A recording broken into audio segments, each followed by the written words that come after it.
نديرو في قريعه اللي غادي نقاد بها، كيف قلت لكم هكا نقدموا فيها باش نديرو في الثلاجه يبرد ليا شويه، وديك الساعه راه حنا نقدموه مع بعضياتنا. وهذا هو العصير ديالنا كيف كتشوفوا الشكل ديالو حتى اللون ديالو صراحه كيكون هائل، وكيعطيكم ان الانتعاش انكم تشربوه بكل اريحيه.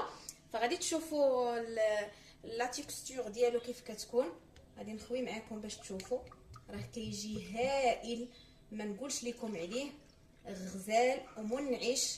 فكنتمنى انكم تجربوه وتخليوا لي التعاليق المحفزه ديالكم ديال دائما اللي كنفتخر بها، وكنقول لكم الفيديو راه ناجح اكيد كيف ما ديما وكيف ما عودتكم بالوصفات السهله والاقتصاديه اكيد ودائما في المتناول. اي حاجه عندنا في الدار كنقول لكم دائما نستغلوها، وعلاش لا نستافدوا منها. مثلا بحال دابا هاد المناضه اولا العصير ديال